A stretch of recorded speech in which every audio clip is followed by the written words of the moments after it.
Without a doubt, a super anticipated controller, the 8BitDo Pro 3, at heart a heavily re-engineered and redesigned SNES controller. And man, I loved the Pro 2, but it had some pretty lacking things, especially with latency. With this video, we'll go over absolutely everything and benchmark the inner workings of this product. 8BitDo did send it for review. That has no impact on my opinions, no money changed hands, and they see the video at the same time as everybody else. It also has two other colors.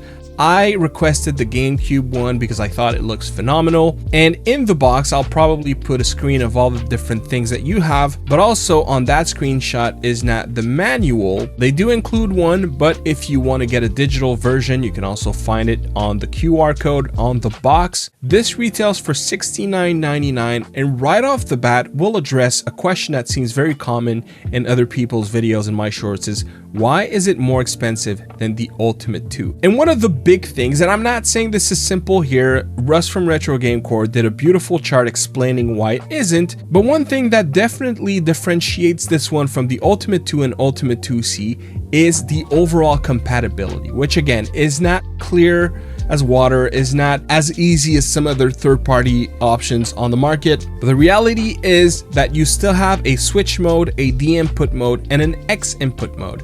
And for 8BitDo, this is something we haven't seen in a minute. So that's, in my opinion, the reason why this one is more expensive. It's just because rather than having to split their SKUs as they have done with the Ultimate 2 and Ultimate 2C, I believe this one is designed to not have as many iterations just because it will support more products. Now that we got price out of the way, the sticks. It's using TMR, which is a better version of Hall-effect. It uses a little less power, it has better linearity when calibrated correctly, and it's just overall a more reliable thing. These are by far the best sticks that I've seen on an 8BitDo product. We have membrane style, fairly springy, not necessarily the most quietest either. And for the D-pad, we have a tactile D-pad. I'm not necessarily the biggest fan of tactile D-pads, but it's one of the better ones that we've seen on the market. Membrane shoulder buttons. However, the extra ones are mouse clicks, so micro switches. Micro switches Hall-effect triggers, but if you want them analog with, the graduality, if you play a racing game, for example, you can also do that by pushing these off to the side. A switch for your mode and your pogo pin to dock it, to charge it. It has those little things here, which is meant to attach a phone mount. And so I have one here that I bought originally with the Pro 2. And let's have a look and make sure that it fits. So this is how it's supposed to design, and it should just clip like so. And as you can see here, indeed, I'm able to attach my phone. I'm able to change the positioning of my clip. So yes, it is fully compatible with the Pro 3. If you have one of those or you want to buy one of those to attach your phone to this controller, you absolutely can. Now the dock inside of it comes with a dongle, a USB-C one right here, so that you can keep connected, and as long as you have your dock powered to your PC, it will accept the signal from your controller. So you can use that essentially as an antenna, so to speak, and also as a way to charge your controller when you're not using it. Under the battery door, you have replacement buttons as well as this little suction cup. Essentially, you can take off your button using the little suction cup here, like so. And one thing that is really cool is that because you don't necessarily have a pattern, which is usually the case with both magnetic buttons and buttons that are just, inserted into the shell. Usually you have little notches that prevents, for example, swapping BNA with Y and X. Here, they're not putting any limitations on you. So if you want to have a GameCube layout, if you want to have a standard layout, if you want to have a Nintendo layout, you are free to do as you see fit. If you just want to have your wild creation, by all means, do it however way you want. And using the color layout, you can also have the Logitech controllers, something like a Super Nintendo, or rather I should say Super Famicom layout. So there's really a bunch of different options. You go about it the way that you see fit. That's a cool touch that I don't think we've seen a controller give you as much customization. There are some interesting options on the market. For example, the Tarantula that literally flips it for you. But as far as like just giving you the free reins on how you want to set this up, I don't think we've seen that before. And I like that those buttons can stay tucked into your dock so you don't lose them. Same goes for that little sucker cup right here. And then of course, the other thing, what I like to call the fun balls. And the fun balls are stick replacements. They give you two, thank you very much. I hate when controllers just give you one. Some people are into symmetrics. I am, so I like the thought of, like for me, this is, this bothers me. So if I'm gonna be using one, I'll just switch the other two. I know it's a little OCD, but what can I say? That's a thing for me. So I love the fact that they included two. Now, if I'm not really going to be using this in this video, but if we want to talk about it, it's more fun than anything. I think it could be great for like shmup, or if you're playing a game where you're using your sticks like this, like with two fingers, that could also be very nice. So for maybe some arcade kind of retro gaming. But it also gives you height. As you know, height will help for range. Like it creates the impression of having more range for your sticks. So it's easier to be precise, especially for aiming. That said, because of the round shape, it's kind of weird to maneuver. I did try it in aiming. I think it would be a bit of an exaggeration to say that it's good for aiming just because of the shape. It's really weird to get around, but as far as just giving you the range, it's absolutely doing what it should do. And that's the case with any stick that is risen, but you could also just get a stick cap to put on top of your cap if you want to aim with this controller. And seeing as it has sticks to definitely allow you to do very good aiming with it, I definitely see this as a viable option. Maybe just not those fun balls, but they're fun. They're definitely fun. Some more features that it has. It does have gyro, but it doesn't have gyro redirection, which is something that you do have with the Ultimate 2. That doesn't mean you can't get around to having that work. We'll look into it when we go into Steam. It's definitely feasible, but on the controller itself, it's not. So for example, if you're trying to play a game that does not support gyro on the Switch, when you have gyro redirection, you're able to make it so that your controller will read your movements and will redirect it to your right stick or left stick or however else, even if the game doesn't support it. That's not something we can do here. You do have rumble. It's a rotary regular. There's no HD or anything like that here. We're talking about a rotary rumble that does feel very, very good. Gives you a nice little shake, and it's also quiet in terms of rumble. It's not a noisy, cheap haptic that we have here. Rather, it's a nice quality rotary that gives you a good shake. Asymmetrical, so the left unit and the right unit will not exactly shake the same way. So it gives you that layer of rumble experience, but it's essentially, think first party Xbox controllers minus the triggers, of course. That's essentially the quality of rumble that you have here. You don't have any audio features. There's no 3.5mm jack here.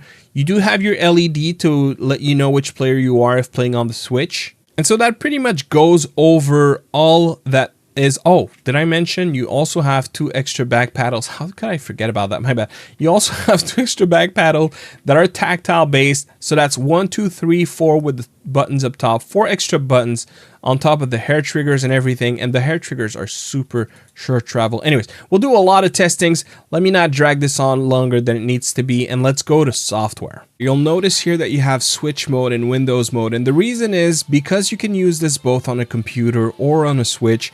You can have different profiles based off of the device that you're on. And of course, the modes that you're going to be on as well when changing the different modes. Oh, let me just show you. You look here at the bottom where it says Bluetooth, and you have two different options. So we have Switch mode and Bluetooth, or the input mode on Bluetooth, and then 2.4 gigahertz or wired. It does hardware detection. So if it's on the Switch, it'll switch to the Switch mode. If it's on anything else that it works on, it's going to default to X input mode. Because I'm going to be using it mostly with Windows, I'll go ahead and click that. And of course, you have the update button if you wanted to do that, but you cannot make any edits until you create a profile. So I'm just going to go ahead and create one. There you go. Once you are in the profile, first thing you can do here is mapping. Any of the keys that you want, you can put to any other key, or you can also cancel the button altogether. And it goes back to what I was saying earlier with the layout. So for example, if you wanted to have the GameCube layout, which puts B to the left, A at the bottom, and I think Y up top and X to the right, you could do that, right? You can switch that in any way you see fit. That's up to you. Even the select start you can change. You can address your turbo here as well. And that's actually the only key that you can have this option. So if you don't care for turbo, you can remove it altogether. But if you do want to have a turbo key, that's the only key where you can put that specific value. You'll notice if I click elsewhere, you cannot. The only thing you cannot change is the home button and the profile swap button. Then you can also change the buttons in the back. So your RT even, you can change to a different value if you want. You can also change your paddles to anything else. Now you'll notice we don't have any keyboard or mouse mapping with this controller. It's exclusively buttons that are found on the controller itself. After that, we can go to macros. Macros is very simple. It's going to be an action of multiple buttons. It'll also mean having a key that does multiple buttons at the same time. So we'll have a look and see if it's possible here. Create a new macro. Just going to put whatever. And let's do both B and Y at the same time. Oh, start recording. So yes, it would work, which means that if I was to save that, it's gonna be entered as a macro, and now I can just select it. And so you could do that. You could have it do single, repeated, or multiple, and you can make it way longer than that. So if I just go ahead and turn my stick like this, that gives you a pretty long macro. The maximum amount has been reached. I'm not sure exactly how many inputs that is, so it's not infinite. It's a pretty up there kind of solution that we have here. When talking about the sticks, you're able to address your inner dead zone and outer dead zone. I'm gonna leave my stick to 0 because I want to test, but the right stick I'm gonna put to 5. You can invert your x-axes, both the left and right stick. You can also invert your y-axes, both again left and right stick. You can swap the left and right, so if you want to go southpaw, you can do that. But you can also swap your D-pad and left joystick. On the triggers, same goes. You can address the dead zone of your triggers, but if you do the hair trigger like I'm on right now, you'll notice that it jumps to 0 to 100. If I deactivate it, we have the nuances. However, if you still want the analog, but you want the hair trigger behavior, you could just drop down all the way to 10, and it's basically a hair trigger, but you still have the range to work with. That's also an option if you wanted. You can swap L2 and R2 again if you want to go southpaw. That's a way that you do it. And last but not least, you have vibration. And while you're in here, you can also test by holding both your L2 and R2 buttons. So if I push both, the vibration is happening. And that's a great way to understand how usually the heavier motor, if I'm not mistaken, is on the left and the lighter motor is on the right. And so it has a amount of weights, and that will shake the controller in a different way. So if you want to lower the L vibration to feel how the right vibration feels, and it's a much tighter, smaller kind of vibration. And if we swap it, yeah, here it's like, it's more shaky, it's more rocky, it's not as fast either. So you have different intensities on different sides to create, you know, a more nuanced kind of rumble. That's something that's been done for like ages, probably over a decade at this point. So it's nothing new, but it's customizable. You can adjust it the way that you see fit. And last but not least, top right, there's a little gear here. And when you click on it, you can make some updates, change language, and that's about it. Let's move to the audio test.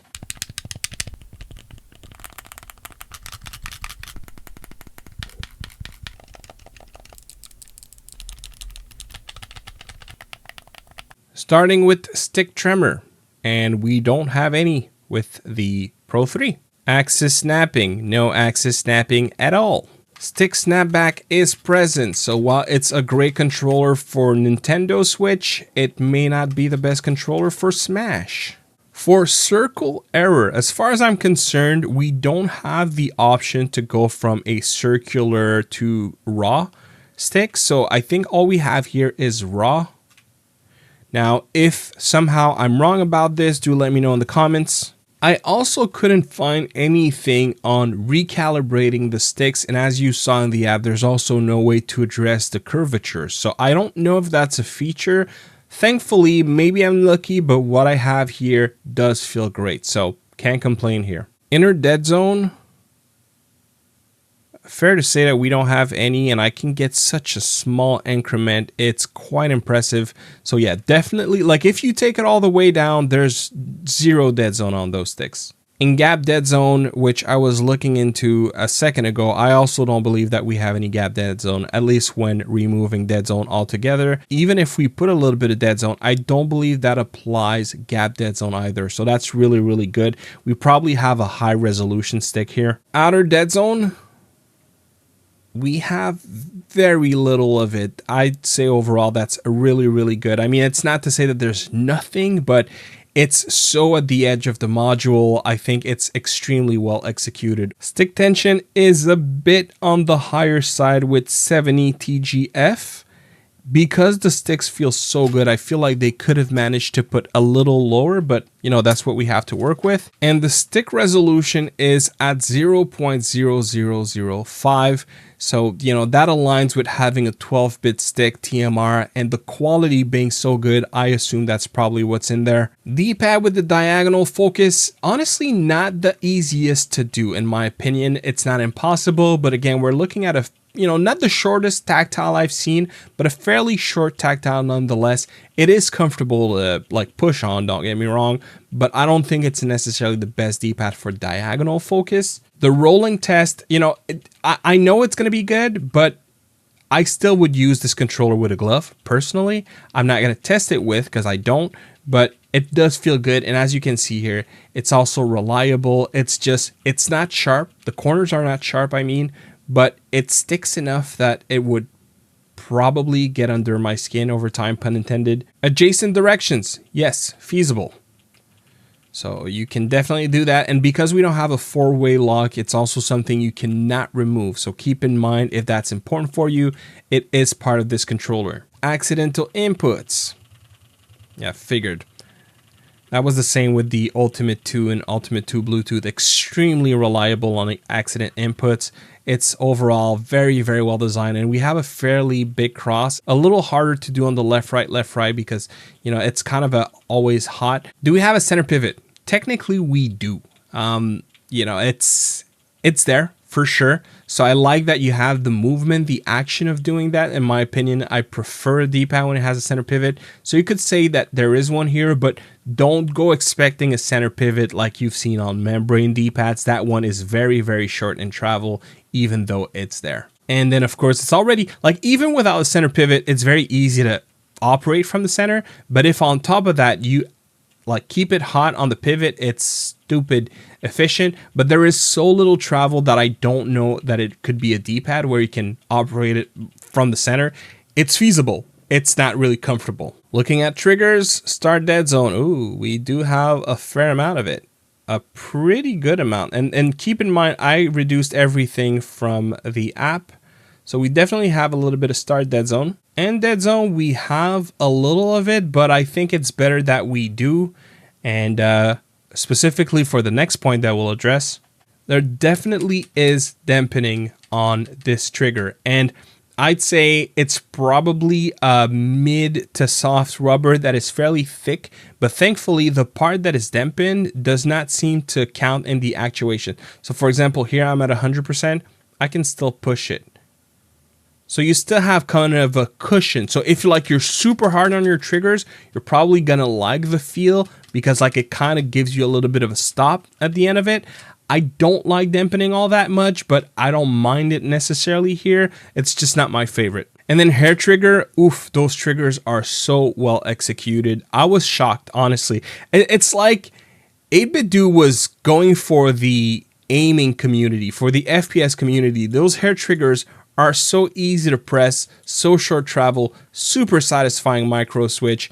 And I said in my short, and I truly believe that the G7 Pro, which is like probably the king tier aiming controller on the market right now that everyone wants, I would argue that this has slightly better hair triggers than the G7 Pro. And it's kind of shocking of me to say, all that to say that they really executed those triggers super well. It's not that much better from the G7 Pro, but it is shocking how good they are. That should speaks to how well the 8BitDo designed those triggers. And let's move to gaming tests.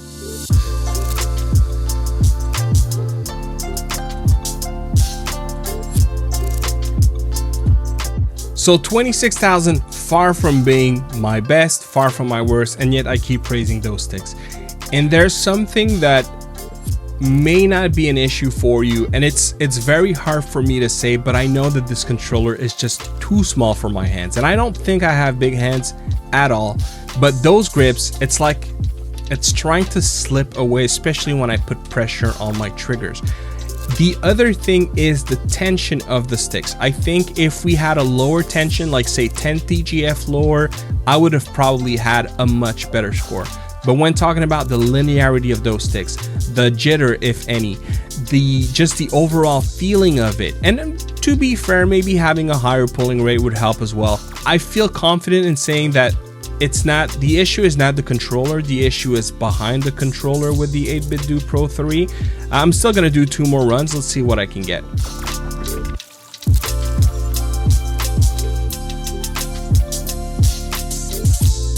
$29. So already, you know, I probably needed a round for adjustment.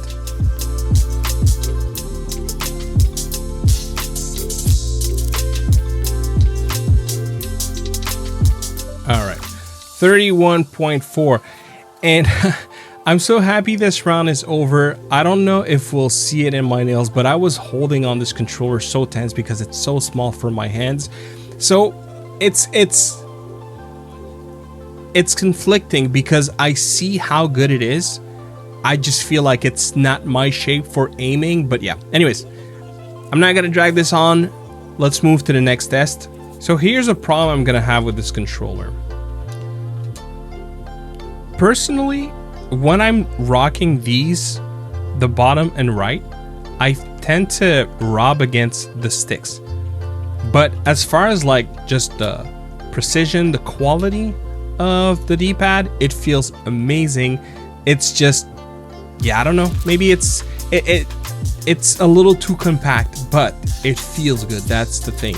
So as much as, in my opinion, the D-pad is just as good as it is on the Ultimate 2, I do find that because I'm not working with that gap with the Ultimate 2, it does render better on that controller, but it's still extremely good what we have here. For platforming, I'm not a fan when it comes to tactile. I just feel like they're not the most comfortable over time, but if that's not a problem you have, you'll probably like this one. As far as like just being precise and everything, there's no problems there really. It's more a comfort kind of concern that I have than anything else. I finished the game by mistake. Of all the games I could test it, that's probably one of the things I like the most with this controller. And you know, it kind of speaks to the shape and what the Pro line originally stands for, which is retro gaming. And this is kind of a modern retro experience. And it's by far the games for which I think this controller would shine the most. It has those satisfying membrane buttons, very fast to operate D-pad. Not necessarily a D-pad I'd want to play 8 hours with, but the positioning for it is amazing. So it's like, this controller is so good at so many things. But if there's one thing that it is particularly good at, in my opinion, is without a doubt platformers. If you play a lot of platformers, you're just gonna love this controller. It's so good. But finally, we have a Pro that can also do FPS. We have a Pro that can also do fighting. Well, no, fighting was kind of better before, to be honest, with the membrane D-pad, but they have managed to do something real good here, just minus the few challenges that you may face. All right, so triggers do feel nice. The one thing for me is still the dampening. Once again, I feel like I never know when I'm hitting the bottom of that trigger, and that kind of bothers me. But as far as the feeling goes and the shape, that's really nice. I think a lot of people would ultimately be happy to play with this with for racing game. That probably wouldn't be my go-to controller, but you know, I have so many options to pick from that does account to something. If that's the option that you have, I don't think it would be a problem either. Yeah, I wish there wasn't that many dampening. I know I said it was not going to bother me, and in games where, you know, it's not as important, it probably wouldn't. On a racing game, it's a little frustrating. I feel like pushing so much harder than I need to just because I'm not hitting that bottom. When talking performance, that's one thing where I'm introducing for the first time a new tool to test latency, and I gotta thank Jun Punch, and there's gonna be a whole video dedicated to that device. So rest assured, if you're thinking, man, what is this? Not to worry, I'll explain in the future.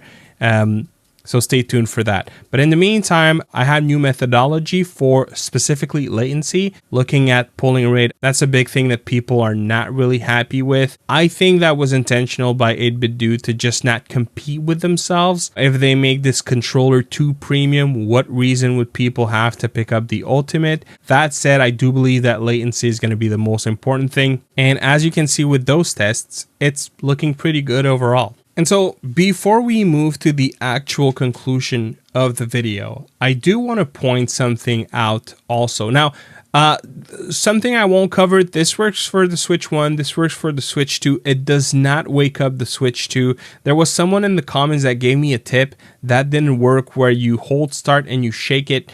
Yeah, that didn't wake up the Switch 2, unfortunately. But there is one more thing I want to show you guys, and it's when specifically using the D input mode.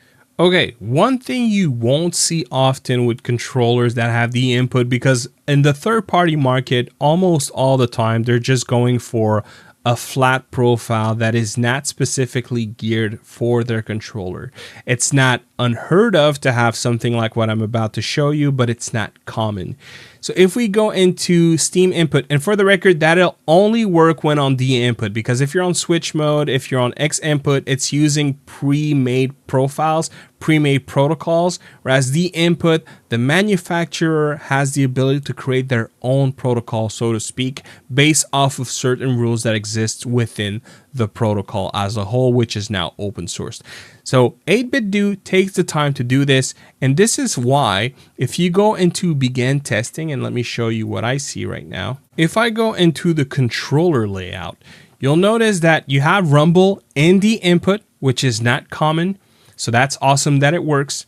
You also have the ability to map your extra buttons. If you push L4, you'll notice as soon as I push it, the false that is right here turns from false to true. And what this means is you don't have to rely on the 8BitDo Ultimate software to map this controller in Steam. That's a pretty big benefit to have. And right now I have the hair trigger non-activated. You'll see that it takes me with that graduality up to the max value. And if I put it on, it still works as it should. So essentially, we have both a digital and proper analog implementation here. Also, the back paddles can also be mapped to be their unique inputs. And it also matches the look of the controller, which means that 8BitDo really took the time to have a proper D input protocol and must have talked with Valve to have this controller fully supported in Steam. And that is a pretty nice touch, but it doesn't end there. If I exit this mode here, and then rather than going to test device input, which is right here, we'll go to calibration and advanced settings. And once you go here, you can still address the dead zone within Steam of your sticks. You can also do gyro activation, so you can calibrate it. I already calibrated mine, but let me go ahead and do it again. And it'll calibrate your gyro to have something as precise as you want. So you're able to fully tap into the Steam input gyro redirection to have a pretty quality experience when it comes to gyro as well. And last but not least, you can also activate or deactivate rumble if you don't care for it.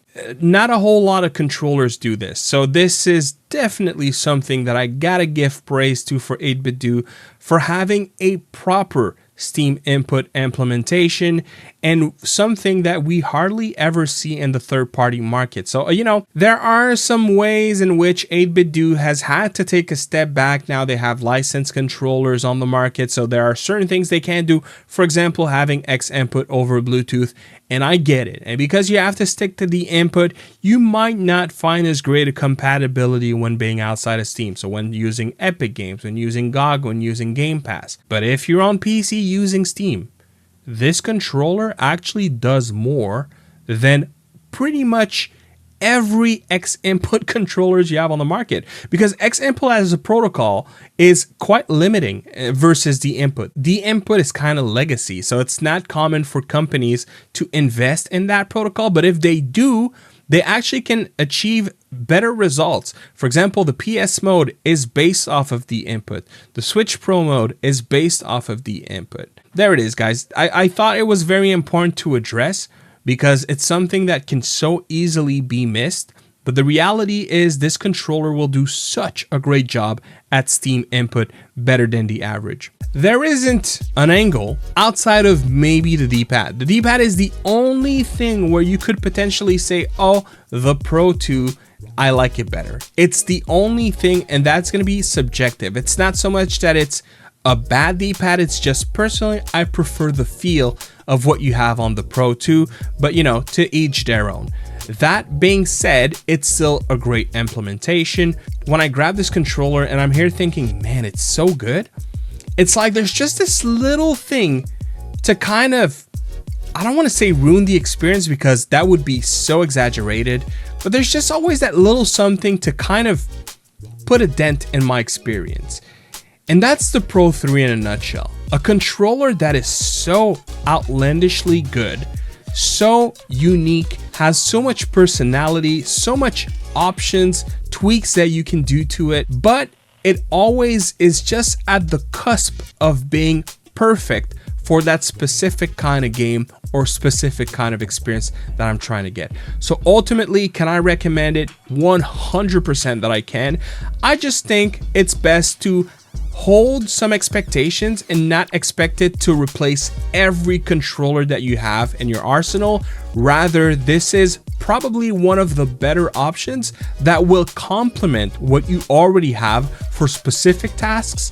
I just don't think it's necessarily a controller that you'll want to have exclusively and only to take you through every single types of games, even though it does such a great job at pretty much anything you can throw at it. So there you go, guys. Let me know how you feel about this review. Let me know how you feel about the Pro 3. Have you picked one up? Will you be picking one up? Do you have any inputs on the review itself and some of my opinions? Let me know in the comments. As always, consider hitting the like if you enjoyed the video and to subscribe to not miss any future ones. Thank you very much for watching. I'm Clef, and I'll see you on the next one. Peace.